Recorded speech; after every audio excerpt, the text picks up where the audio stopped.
¿Qué tal, amigas y amigos?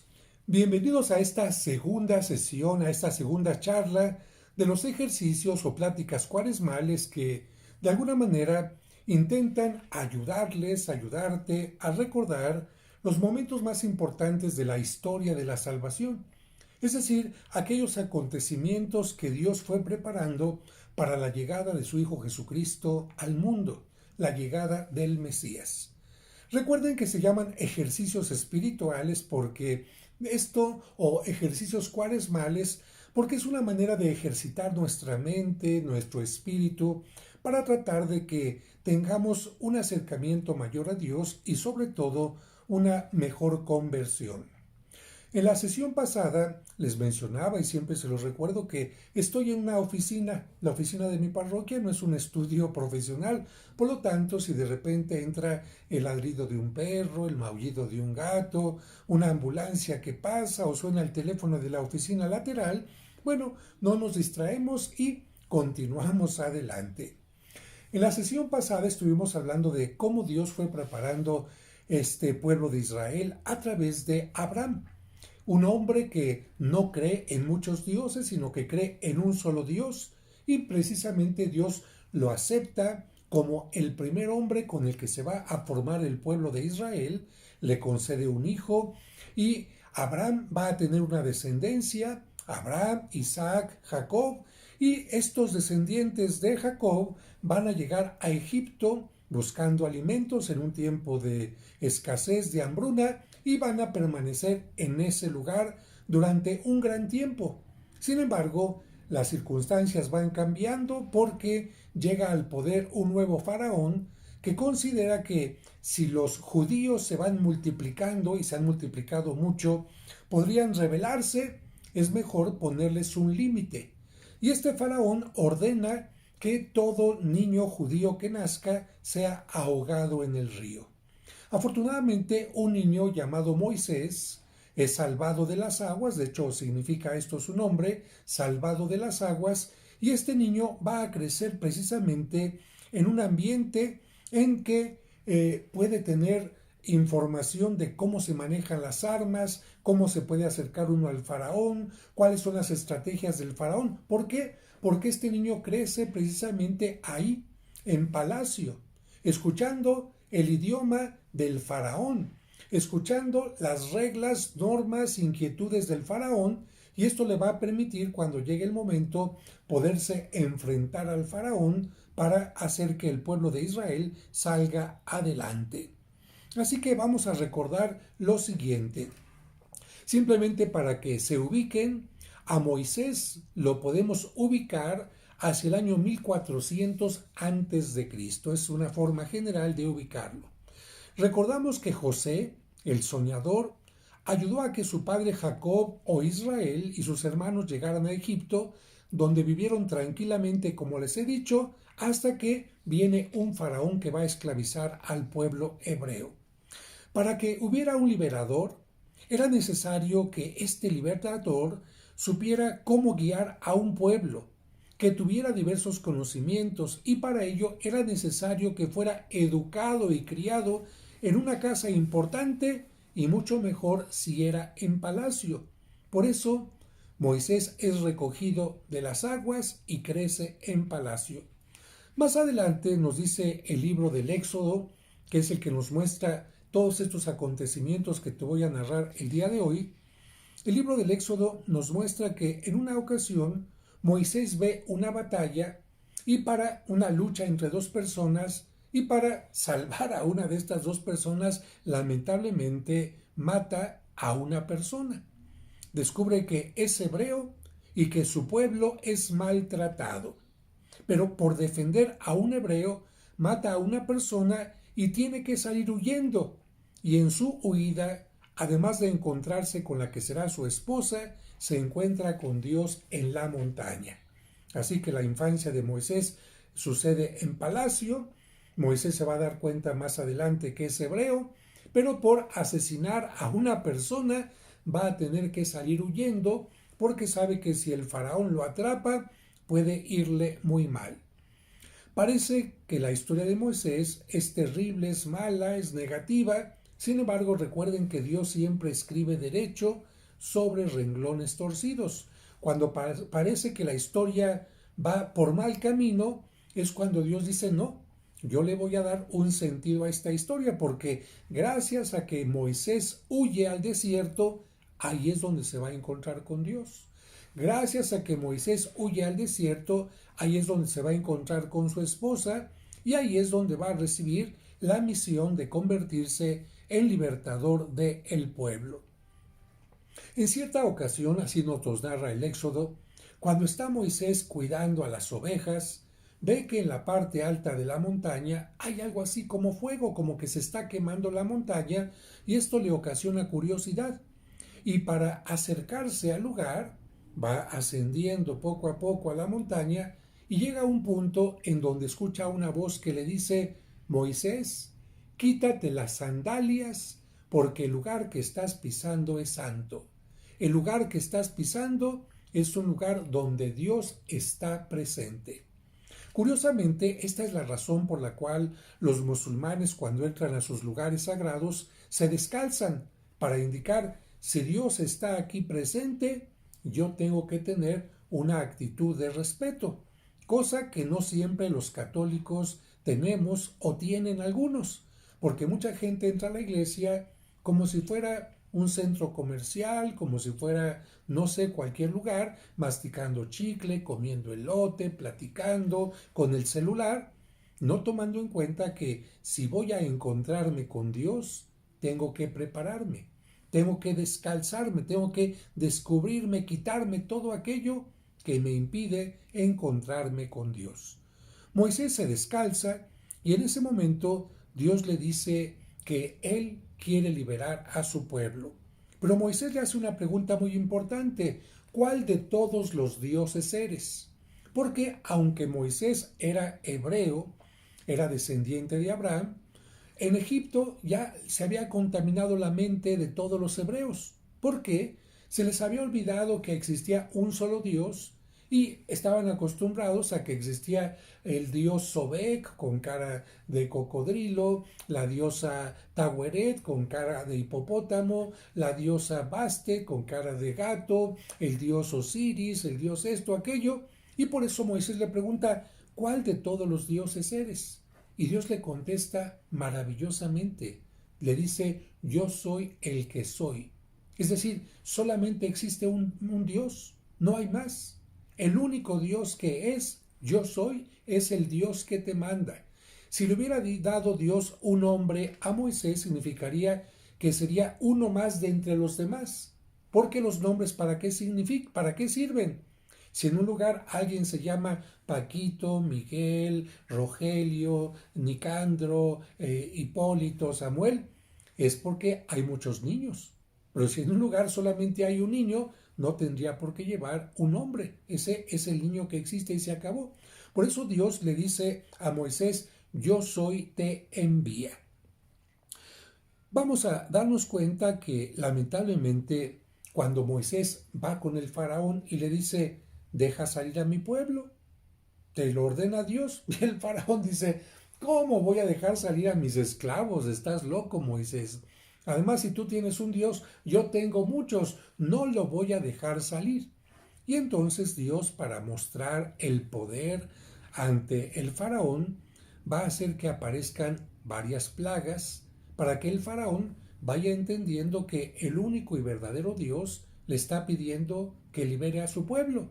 Pero como el faraón es cerrado y se cierra cada vez más, viene una plaga más, una plaga más, una plaga más, hasta que son 10 plagas en total. Rápidamente te menciono cuáles son. Primera plaga, la sangre. El agua de los ríos, mares y lagos se convirtió en sangre y mató a todos los peces. Está comprobado que en Egipto, cada determinados periodos, surgen unas especies como de mosquitos acuáticos, como de, por decir algo, cucarachas acuáticas de color rojo, que hacen que parezca que el agua está pintada de rojo. Y esto evidentemente contamina las aguas y hace que muchos peces mueran. Segunda plaga, las ranas. Una gran plaga de ranas invadió Egipto, afectando a los huertos y los cultivos. Tercera plaga, mueren las ranas. Imagínate la pestilencia de tanta rana. Bueno, mueren las ranas y aparecen mosquitos, piojos y pulgas. Aarón, el hermano de Moisés, golpeó el polvo con su vara y la arena se convirtió en una gran masa de insectos. Aquí algo importante, como Moisés era tartamudo, cuando Dios le pide que libere al pueblo y que hable con el faraón, Moisés le dice: es que yo no puedo hablar porque soy tartamudo, y Dios le pide que Aarón, su hermano mayor, que había nacido antes de la prohibición del faraón de que se permitieran vivir a los niños, este Aarón es el que va a hablar en nombre de Moisés, en nombre de Dios, pero siempre Moisés es el más importante. Quinta plaga, la pestilencia y enfermedades epidérmicas que una vez más afectaron solo a los egipcios y no a los israelitas. Qué interesante que estas plagas afectaban únicamente a los egipcios. Imagínate, aparecen mosquitos, piojos y pulgas. ¿Qué va a pasar? Pues una gran comezón, enfermedades epidérmicas. Cuarta plaga, animales salvajes que dañan a personas y ganados. Después, quinta plaga, vamos aquí, perdón, me equivoqué un poquito. Tercera plaga, mosquitos, piojos y pulgas. Cuarta plaga, animales salvajes que dañaron a personas y ganado. Quinta plaga, pestilencia y enfermedades epidérmicas que una vez más afectaron solo a los egipcios y no a los israelitas. Sexta plaga, úlceras y sarpullido, enfermedades cutáneas incurables. Séptima plaga, granizo de fuego y hielo. Una destructiva tormenta arrasó los campos de los egipcios. ¿Por qué se habla de fuego y de hielo? Pues porque el hielo también quema las cosechas. No es con fuego, sino también el hielo frío hace que se hable de quemar las cosechas. Octava plaga, langostas. Pero no langostas de mar, hay otro tipo de langostas. Estos son como, vamos a decir, unos grillos, chapulinos gigantes. Moisés pidió una vez más que el faraón liberara a los israelitas, y cuando éste autorizó a irse solo a los hombres, pero a las mujeres no, Moisés no lo aceptó y envió la plaga de langostas. Novena plaga, obscuridad. Un vasto manto de obscuridad cubrió a Egipto durante 3 días. Algunos especialistas dicen que esta oscuridad fue el resultado de la erupción de aquel volcán de Krakatoa que ocasionó una gran nube que llegó incluso hasta Egipto. Esto lo comentan algunos, solamente te doy este comentario. Esta es la plaga que más afectó a los egipcios y la que finalmente convenció al faraón de dejar marcha a los israelitas. ¿Cuál? La 10ª plaga, que es la muerte de los primogénitos. Después de esta obscuridad vendrá la 10ª plaga, que es esta última plaga, la muerte de los primogénitos, la que va a hacer que el faraón deje que salga el pueblo, deje que salgan los hebreos. Ahora, aquí me detengo un momentito para que entiendas qué es la Pascua, qué es la Pascua judía y qué es lo que los judíos hasta el día de hoy siguen celebrando. Porque nosotros celebramos la Pascua cristiana, pero la Pascua cristiana tiene una base que es la Pascua judía. Esta Pascua judía se va a dar, de acuerdo también a algunos estudiosos, en el tiempo en que la luna estaba en plenitud, luna llena, en que la primavera estaba también iniciando, y Dios le quiso decir al pueblo: así como se está renovando la tierra, la creación, yo quiero renovar a mi pueblo. Quiero un pueblo libre, quiero un pueblo además con conciencia, y para eso vendrá esto que te voy a comentar. Moisés le dice al faraón: si no dejas salir a mi pueblo, van a morir todos los primogénitos. ¿Quién es un primogénito? El hijo primero de cada familia. Pero no solamente los hijos primeros de cada familia, niños, ¿no? Si en una familia, por ejemplo, vivía todavía el hijo mayor que tenía 40 años, ese hijo mayor va a morir. O si un hijo primogénito tenía 25 o 7, ese hijo primogénito iba a morir. Todos los hijos primogénitos iban a morir. ¿Por qué actúa Dios así? Porque en aquellos tiempos el hijo mayor era considerado la mayor bendición que podía tener una persona. La mayor bendición, y por eso Dios dice, a ver, voy a tocarte en lo que más valoras, en lo que más quieres, en lo que más te importa, porque a mí también me importa mi pueblo. Así que si no quieres que algo malo le suceda a tu hijo primogénito, deja salir a mi pueblo. Pero como el faraón no lo aceptó, entonces van a morir primogénitos humanos y primogénitos animales también. Pero en este caso, si tú fueras Moisés, ¿qué le dirías a Dios? Oye Señor, pero también los hebreos tenemos hijos primogénitos, ¿qué va a pasar con nosotros? Y aquí es donde va a venir la palabra Pascua, que significa salto, salto o paso. Pero si entendemos salto, lo vas a entender mejor. Dios le va a decir a Moisés, mira, vamos a hacer algo. En donde haya una marca, yo voy a hacer que mi ángel exterminador se salte esa casa y continúe en adelante. Así que el ángel va a pasar casa egipcia, casa egipcia, casa egipcia, ay, casa judía está marcada, me la salto y me voy a la siguiente. Bueno, ¿cuál va a ser la señal, la marca para que se reconozca una casa judía? La marca va a ser que cada familia tendrá que sacrificar un cordero sin mancha, porque a Dios no se le pueden ofrecer cosas feas, vamos a decir así, cosas que no estén de la mejor manera. Entonces van a buscar por familia un cordero, lo van a sacrificar, lo van a desangrar totalmente, eso es muy importante. No tiene que tener ya sangre, tiene que estar desangrado y ese cordero se lo van a comer asado, listos para salir porque el faraón los va a dejar salir inmediatamente. Dios quiere que estén bien alimentados con este cordero y para que también tengan de alguna manera saciada la sed, van a tomar vino, pero más con agua que un vino puro, porque no es es una fiesta, pero no quiere Dios que se queden dormidos, que estén relajados, sino que estén ya con el cinturón puesto, incluso que se coman la cena de pie. ¿Por qué? Porque significa ya nos vamos con sus cosas listas. Cómanse al cordero y se lo van a comer también con hierbas amargas. ¿Para qué las hierbas amargas? Para que recuerden que eran esclavos de Egipto.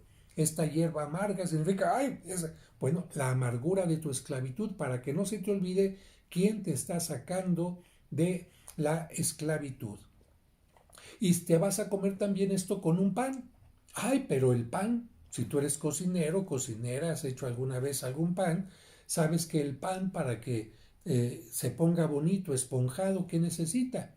Levadura, que fermente, que haga como espumita, para que me entiendas, la masa, y de esta manera, haciendo espumita la masa, eso que oímos es el reloj de la iglesia, pero bueno, así haciendo que la espumita haga que la masa tenga como partes así porosas, va a hacer que el pan se esponje maravillosamente.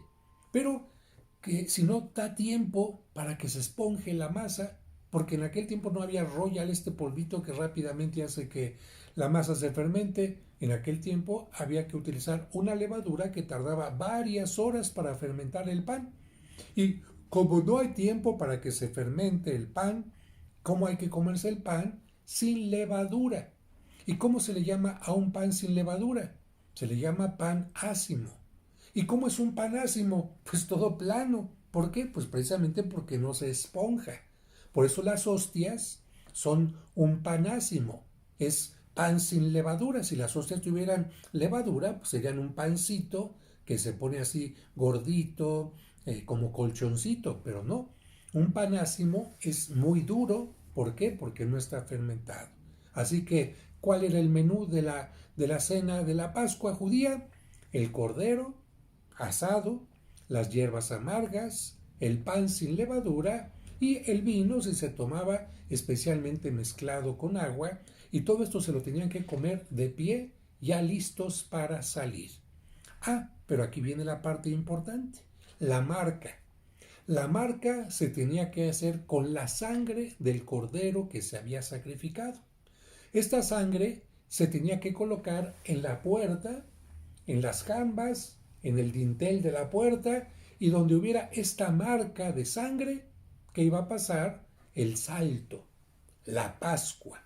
El ángel iba a saltar este lugar para dar vida o permitir que siguiera la vida entre los hebreos y, en cambio, en el caso de los egipcios, hubiera la muerte.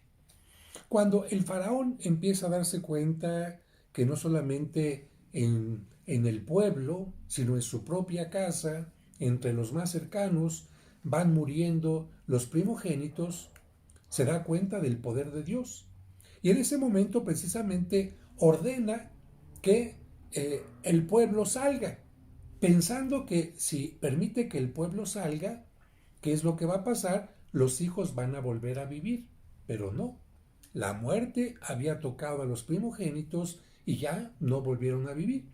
Ante esto, el faraón se molesta y dice, ¿cómo estoy permitiendo que salga el pueblo? No, ahora van a regresar y los voy a tratar peor por lo que ha pasado, y ordena entonces a su ejército y él mismo sube a sus carruajes y van detrás del pueblo.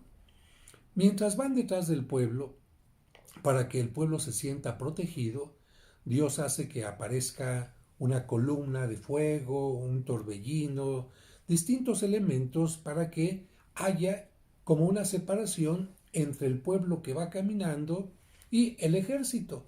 Hay algo que impide que entren en contacto.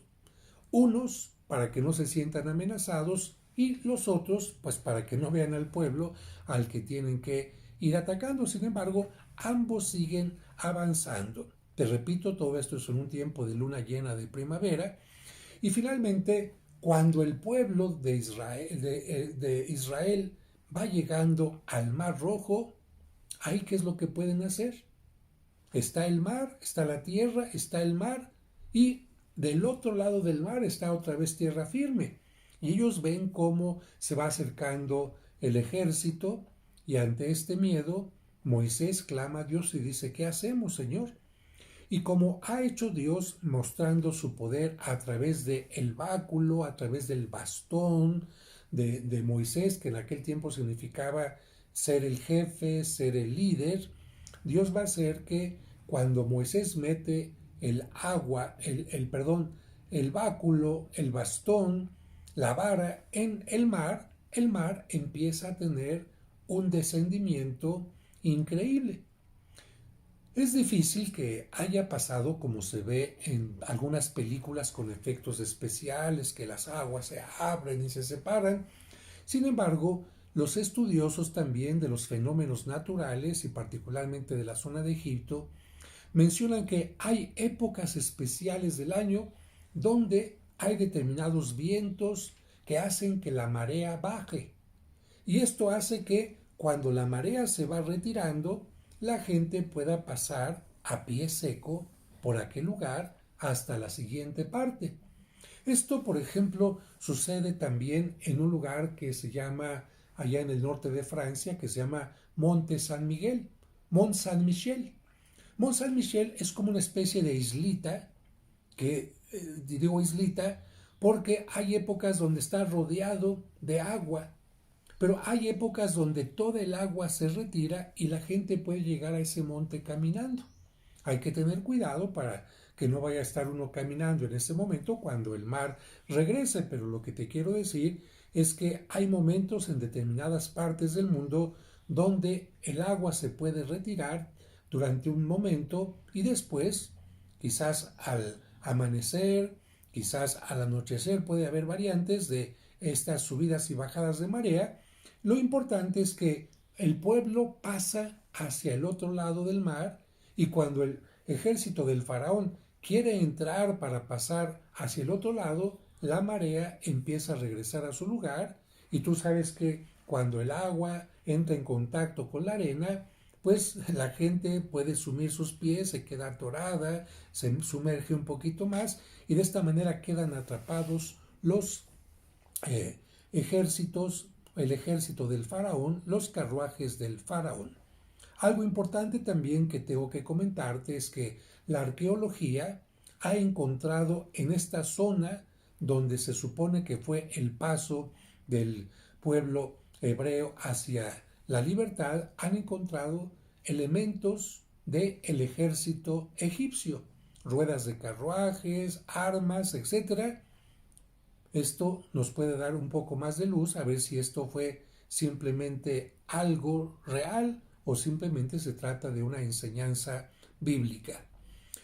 Llega el pueblo de Israel finalmente hacia la parte que tienen que llegar en un primer encuentro, que va a ser el monte Sinaí.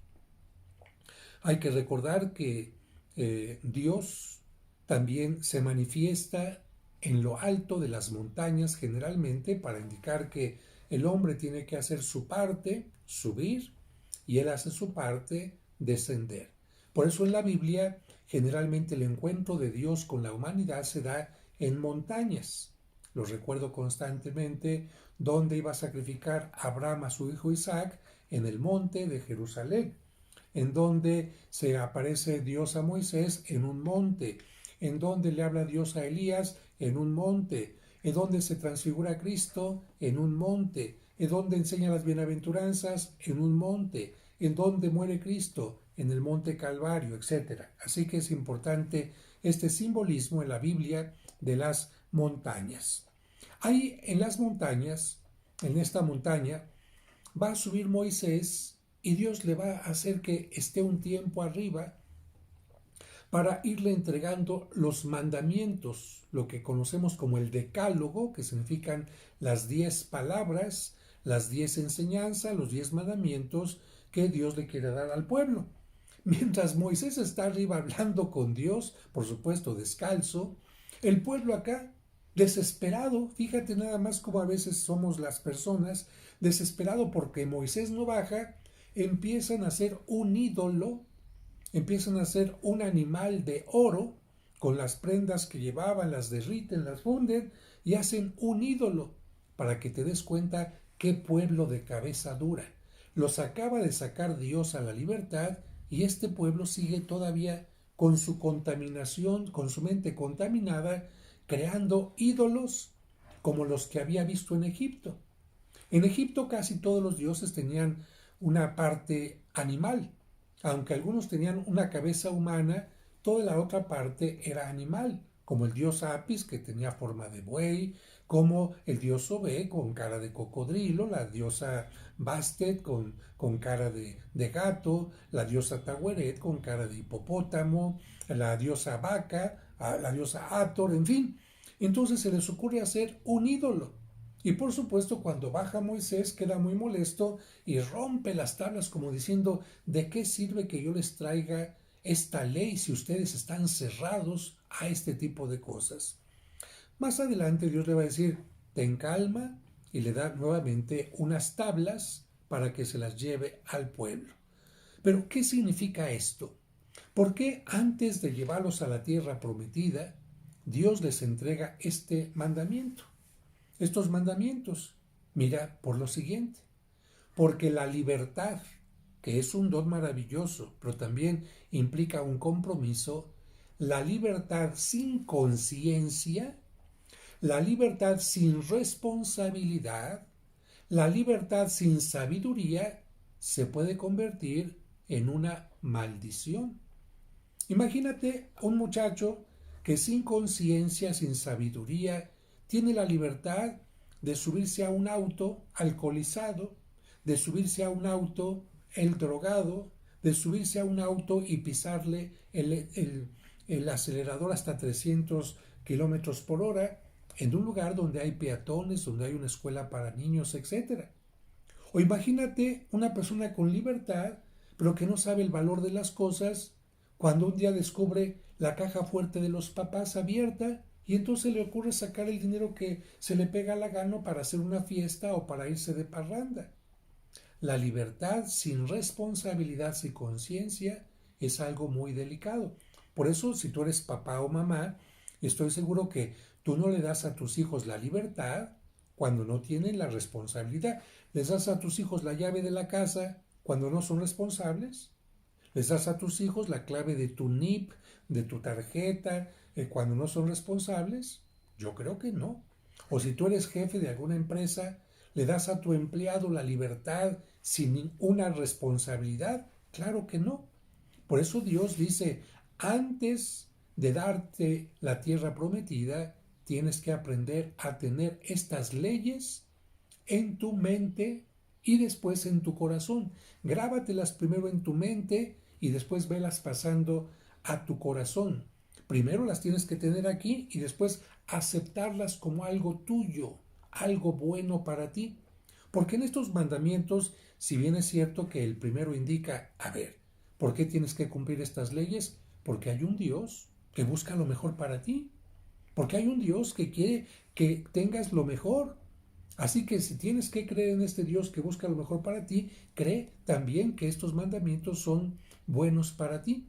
Y por lo tanto, no te desfíes, no te confundes de lo más importante. Y estos mandamientos, si pones atención, ¿a qué se refieren? Honra a tu padre y a tu madre.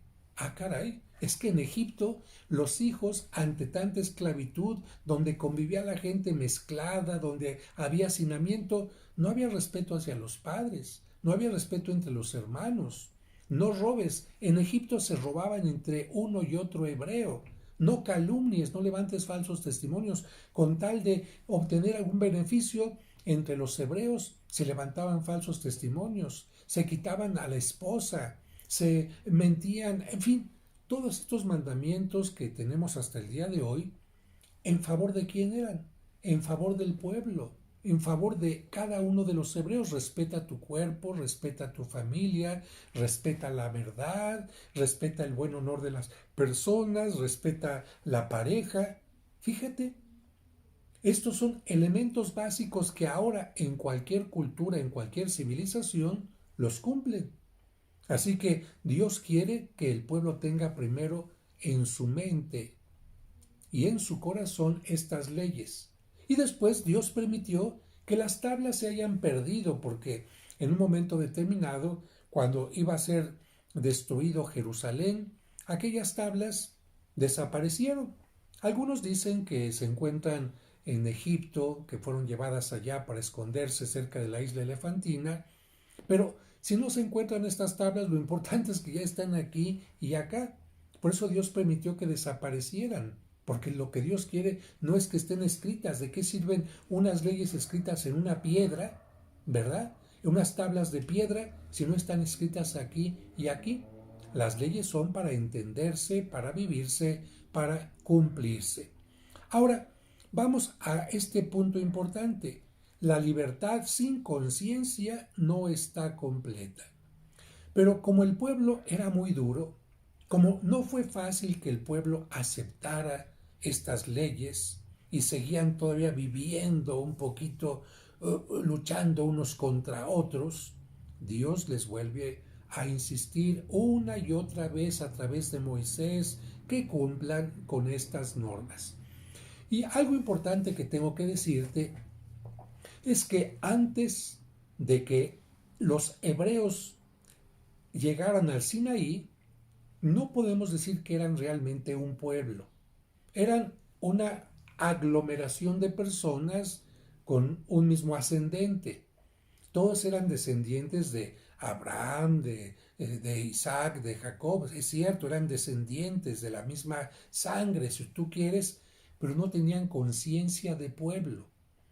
Porque para tener conciencia de pueblo se necesita tener ideas en conjunto. Y no tenían mandamientos en conjunto. Y estas tablas de la ley van a permitir que el pueblo, bueno, no el pueblo, que esta muchedumbre empiece a tener conciencia de ser un pueblo. Y esto significa, vamos a trabajar todos juntos.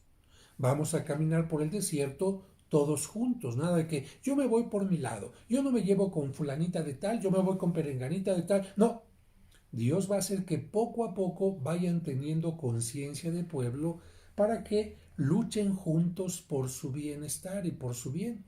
Y esto es muy importante en todo tiempo. Por eso, cuando un gobernante, una familia, un líder, lo que hace es dividir al pueblo, lo que está haciendo no es nada bueno, porque el pueblo de la desunión puede tener cosas positivas. ¿Cómo va a estar un pueblo fuerte para enfrentar al enemigo si está desunido? Por supuesto que no. Por eso incluso en los medios de guerra lo que se hace es busquen de qué manera se divide al pueblo, al enemigo, para que así podamos atacarlo y vencer más fácilmente. Por eso vuelvo a insistir, si un líder está invitando a que el pueblo se divida, desconfía de él. Si un padre, una madre de familia invita a la división de la familia, no es correcto. En cualquier grupo lo importante es la unión y no la división.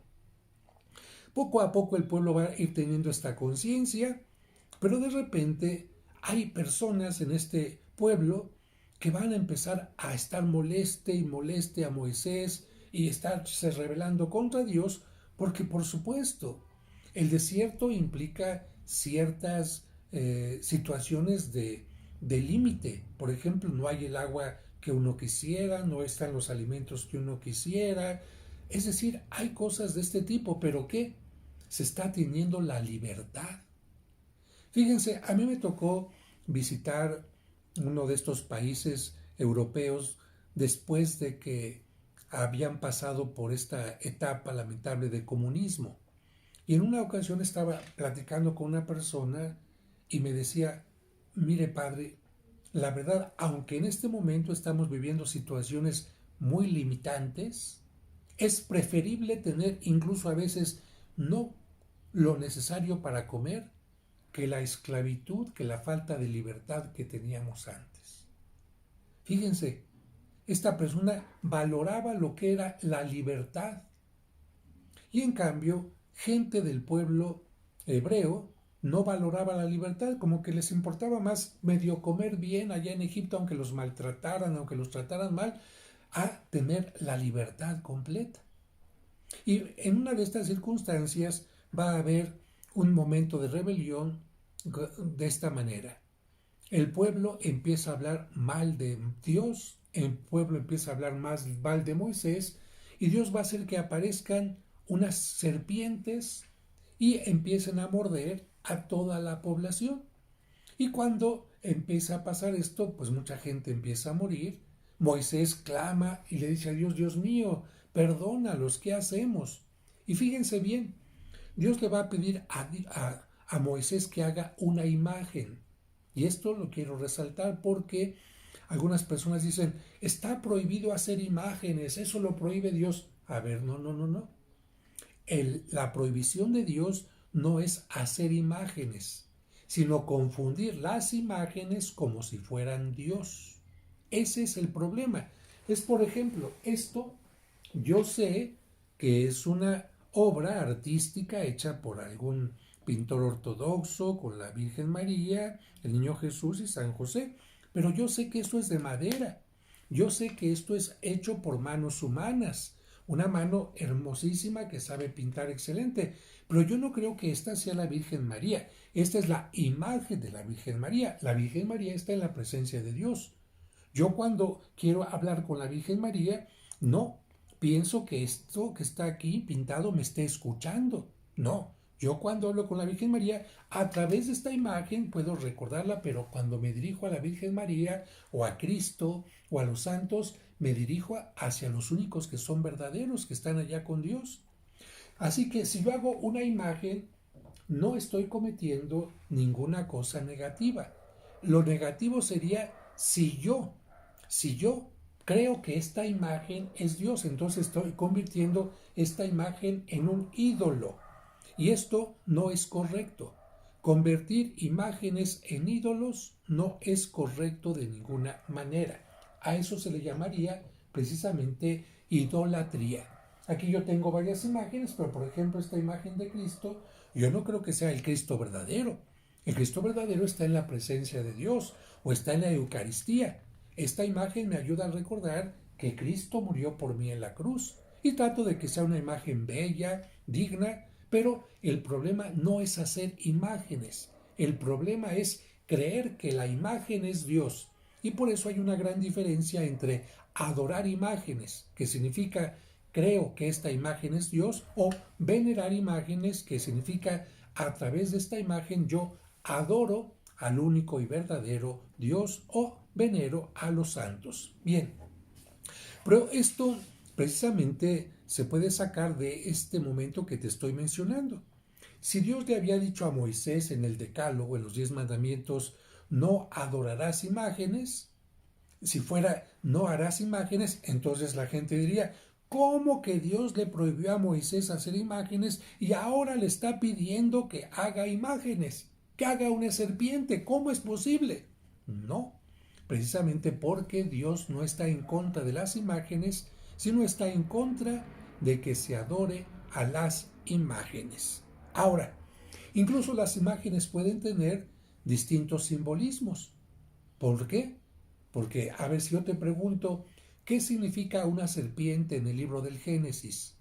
Ah, pues significa la maldad, significa el demonio. Sí, pero la serpiente no siempre significa la maldad o el demonio. Porque es cierto, la serpiente puede significar lo malo porque se arrastra siempre, porque nunca vas a ver una serpiente volando hacia el cielo, buscando lo más elevado. No, pero también fíjense que la serpiente puede significar la vida. ¿Por qué? Vean ustedes los signos de los médicos. Entre los médicos hay un signo que se llama, creo, caduceo, no recuerdo exactamente bien, pero el signo de los médicos son unas serpientes. ¿Por qué? Porque la serpiente tiene la capacidad de estar bien tanto en la parte de los muertos, es decir, bajo tierra, como también salir de ahí y estar en este lugar de los vivos. Por lo que un médico puede hacer que alguien que ya casi está yéndose al lugar de los muertos salga de ahí. Pero también las serpientes pueden tener, algunas de ellas, un cambio interesante. Cada determinada época, hagan de cuenta que la capa de la serpiente, la piel de la serpiente, se pone como vieja y se queda fuera. Hagan de cuenta, se separa la serpiente de esa capa, deja como la cáscara vieja y sale de ahí con una piel totalmente nuevecita, lo que hace que la serpiente también pueda significar la vida. Así que hay que tener cuidado en el mundo de los signos. Tengo algunos videos especiales sobre el mundo de los signos en el arte, puedes buscarlos en mi canal, pero aquí estoy diciéndote por qué Dios le pide a Moisés que haga una serpiente si la serpiente era signo del mal. No siempre es signo del mal. Dios le dice a Moisés, haz una serpiente de bronce y el que la vea y crea en mí, se salvará. Fíjense, aquí también nos queda claro esto. No es la imagen la mágica, no es la imagen la que salva, no. Es Dios con su poder, pero Dios necesita que cada persona tenga fe, que cada persona haga lo que le toca hacer. Si yo veo la imagen que sé que es signo de Dios y creo en Dios, no creo en la serpiente, y creo en Dios, me salvo. Pero si yo veo la serpiente y no creo en Dios, aunque esté viendo la misma serpiente que los demás, no me salvo. Y eso es lo que sucedió. La gente que veía la serpiente y creía en Dios, se arrepentía, se salvaba, y los que no, no. Por esta razón, hago un comentario también que nos lleva al Evangelio. En una ocasión, Cristo dice, así como Moisés tuvo que levantar la serpiente en el desierto, así también tendrá que ser levantado el Hijo de Dios. ¿Qué quería decir Cristo en ese momento? Que así como Moisés levantó una serpiente en un palo para que todo el mundo la viera y el que creyera en ella se salvaría, así el Hijo de Dios, te lo hago así visiblemente, tendría que ser levantado en la cruz. para que todo el que viera a él y creyera en él se salvara, y el que no, no. Y de hecho, hay mucha gente que ve a Cristo en la cruz y no cree en él. Se cierra la salvación. Ya no es cuestión de Dios. Ya es cuestión de cada ser humano, de su libertad, de su decisión.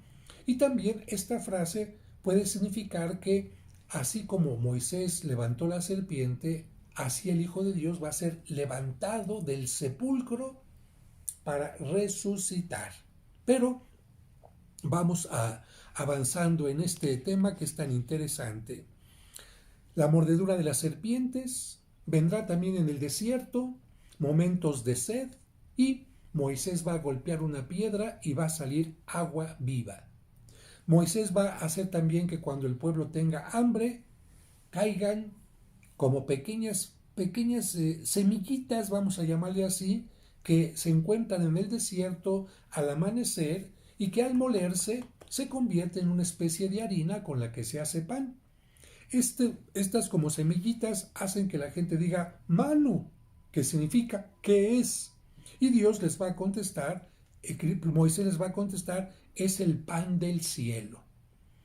Es el pan del cielo. Y fíjense, en muchas ocasiones a Cristo se le compara con Moisés, porque hay ciertos paralelismos. Moisés le da al pueblo la ley, los mandamientos. Cristo nos viene a dar un nuevo mandamiento y la ley del amor. Moisés golpea la roca y sale agua viva. Cristo dice a la samaritana, yo soy el agua viva. Pero también de su costado sale agua que representa nuestra salvación y nuestro bautismo. Moisés le dio al pueblo el pan del cielo, el maná. Y Cristo dice en la sinagoga de Cafarnaúm, no fue Moisés el que les dio el pan del cielo, soy yo el que les da el pan verdadero. Cristo es el pan verdadero. Y por supuesto, así como Moisés lleva al pueblo por el desierto hacia la tierra prometida, también Cristo es el camino que nos va a llevar hacia la vida eterna, hacia la tierra prometida. Vamos llegando ya al final de este caminar desde Egipto hasta la tierra prometida. Esto lo vamos a encontrar, te lo recuerdo siempre, en el libro del Éxodo. Éxodo, el segundo libro de la Biblia, significa salida. Por lo tanto, nos habla de esta salida y estamos llegando ya a la tierra prometida. Todavía no llegamos. Ya se ve a lo lejos el río Jordán, que es la entrada a la tierra prometida. De este lado viene el pueblo, por lo que actualmente es Jordania, el desierto. Aquí está el río Jordán y pasando el río Jordán ya está lo que conocemos ahora nosotros como Israel o como Palestina, de acuerdo a cómo se quiera ver. Aquí está la primera ciudad pasando el río Jordán, que es Jericó, una de las ciudades más antiguas del mundo. Ya están ahí. Pero Moisés no va a entrar a la tierra prometida. Antes de entrar a la tierra prometida, aquí en Jordania, Moisés sube al monte Nebo y desde ahí Dios le va a mostrar toda la tierra prometida y se ve todos los efectos del río Jordán con su verdor. Ahí se va a ver Jerusalén, todas aquellas poblaciones, pero Moisés ya no entra. ¿Y por qué no entra? Bueno, pues porque Moisés ya han pasado 40 años y Moisés no entra porque también ha cambiado la mentalidad del pueblo. Fíjense, el hecho de que haya dos momentos en que el pueblo tiene sed y aparezca la voz de Dios que dice, haz algo ante la roca, pongan atención en esto, tiene una gran diferencia. En los dos momentos, uno y otro, uno casi al principio del desierto, otro casi hasta el final, el pueblo tiene sed. Y aunque hay rocas, la orden de Dios es distinta. Parece algo sutil, pero es muy interesante. En la primera parte, Dios le va a decir a Moisés, golpea la roca. Fíjense, golpea la roca. Esta roca representa de alguna manera también, por lo que les voy a decir, al pueblo. El pueblo es un pueblo duro, un pueblo salvaje, si quieren ustedes, y hay que ser a veces duros y salvajes como cuando se trata de domesticar a un potro salvaje, etcétera. Hay que ser duros y ya conforme aquel potro va aprendiendo a ser domesticado, ya no se es duro con él. Ya después el potro, basta que uno le dé la orden, hace lo que uno quiere. Por eso cuando Dios le dice a Moisés, golpea la roca, Moisés golpea la piedra y sale agua. Pero de este momento a este otro que se menciona después, han pasado ya muchos años. Ya murió el papá, la mamá, quizás los abuelos que eran esclavos y que salieron así medio salvajes, y en el desierto, porque han pasado 40 años, ya han surgido nuevos niños que ahora son jóvenes, una nueva generación que ya no son tan duros, que ya tienen los mandamientos más cercanos a su mente y a su corazón. Y por lo tanto, en esta segunda ocasión, Dios le dice a Moisés, háblale a la roca. Fíjense, qué distinto acá, golpea la roca y acá, háblale a la roca. Por eso te digo que esta piedra significa el pueblo. Como diciendo, si al principio tuviste que ser duro con el pueblo, ahora ya no. Ahora ya se necesita una nueva pedagogía, un nuevo método, una nueva forma. Ya no son los mismos. Así como Dios se va adaptando a cada circunstancia, tú, Moisés, también te tienes que adaptar. No tienes que quedarte con la forma antigua. Tienes que adaptarte. ¿Y quién cree que hace Moisés? Paz, golpea la roca. No sale nada. Paz, vuelve a golpear. Hasta que Moisés entiende y ya le habla a la roca y de la roca sale agua. Pero con esto Dios entiende que Moisés se ha quedado con ciertas ideas antiguas y que el pueblo ya no necesita a alguien que lo golpee, sino alguien que le hable. Es decir, un nuevo líder, un nuevo pensamiento, una nueva pedagogía y por lo tanto Dios le da el agradecimiento a Moisés que va a morir allá en las cercanías del monte Nebo o en el monte Nebo. No se sabe dónde quedó su cuerpo porque precisamente los judíos lo escondieron para que nadie le faltara al respeto. Algunos dicen que para que el demonio no se lo llevara enojado por lo que había hecho Moisés. Hay muchas tradiciones y leyendas sobre esto, pero ciertamente no se sabe dónde quedó la sepultura de Moisés, como de otros también hombres importantes del Antiguo Testamento.